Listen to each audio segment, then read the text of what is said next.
Hello and welcome to this session. This is session 4 of Unit 3, Public Sector Budgeting. In this session, we will be looking at some regulations that govern budgeting in the public sector or in Ghana.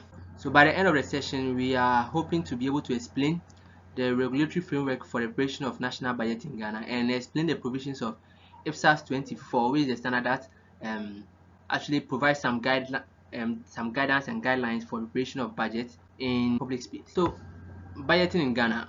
So basically the regulations that govern budgeting in Ghana, we cannot start with it without looking at the main law that governs the country. That's the constitution. So the constitution actually gives some provisions as to how budget should be prepared and what should be in the budget that are being prepared, right? So the chapter 70 of the constitution, which focuses solely on finance, actually gives some guidelines on how budgets should be done in Ghana, right? So article 175 of the 1992 constitution, that's chapter 13, article 175, established the consolidated fund, which we said in earlier sessions that that's a fund in which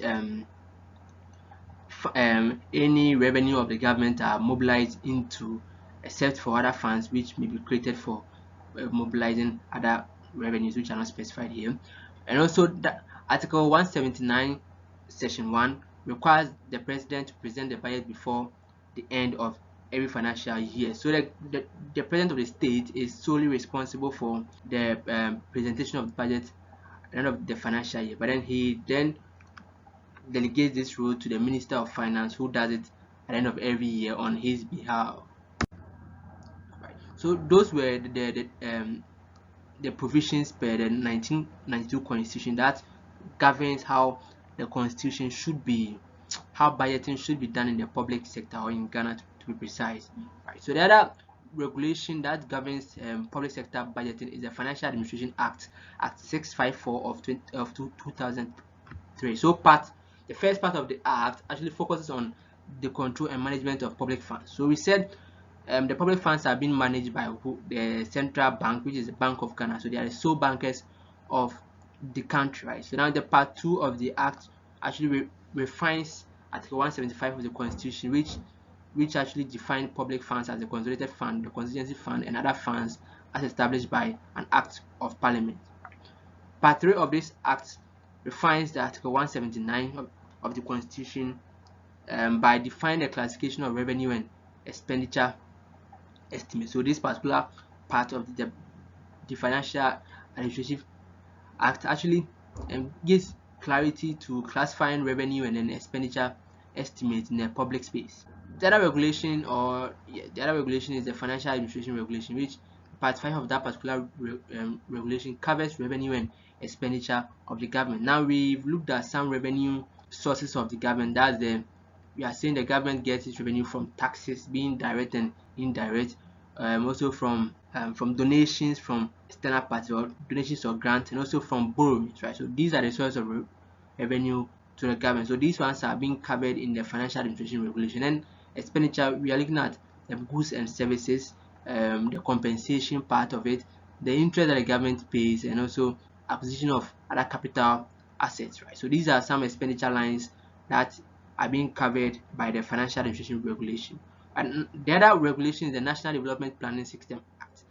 This act is basically aiding the government or any body to actually be able to plan to suit the development of the country. So the country as a whole, we have a developmental plan already. So whatever that you are doing should be aligned or should be in line with this particular developmental plan that we have. So the act strengthens the transparency in the use of state resources. It lays the foundation for a standardization procurement system that takes into account Ghana's decentralization and local industrial development policies. Now the next thing is the Internal Audit Agency Act, right? So remember the last phase of the budgeting process was the audit, right, and evaluation. So after they've done the budget, approved and then implemented the budget, the next phase is to audit, right, to ensure that whatever we said we will do have been done and whatever was collected has been recorded, right? So the act establishes a central internal audit agency to enhance efficiency, accountability, and transparency in the management of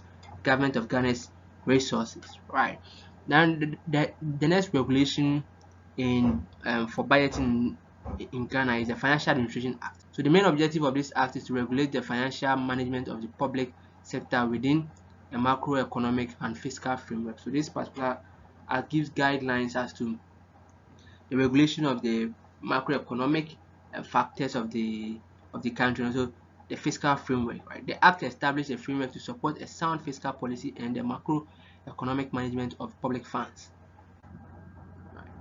So now we can look at what IPSAS 24, International Public Sector Accounting Standard 24, says about budgeting. Right, so the standard requires a comparison of a budget amount and the actual amount arising from the execution of the budget to be included in the financial statement of entities which are required or elected to present their return based on this standard. So at the end of the period, after we've realized the budget or after we've actually spent on the budget, when we are preparing the financial statement, we should also include the budget estimations that we made so that we may know the variance, what we spent, how much we underspent or how much we overspent, so that it may help us in subsequent preparation of the budget, so that we know that like previously we did this and then we understood it, or then or we overstated it, so that it will aid us to get our estimates right in the subsequent period. So the standard applies to public sector entities other than government business entities. So the government business entities, they behave like private entities, right? So they are being governed by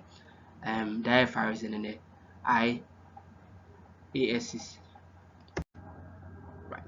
So the standard also give definition to some items like an approved budget, which is the anticipated revenues or receipts expected to arise in the annual or multi-year budget period based on current plan. So that's the definition for approved budget per the standard. The standard also distinguishes between an original budget and a final budget. The standard says an original budget may include residual appropriated amounts automatically carried over from prior years by law, and the final one includes any authorization and amendment made to the original budget. So after the original budget has been made to or has been submitted and then discussions have been made, any amendment to this particular one or the authorization of this particular original budget leads to the budget becoming a final budget.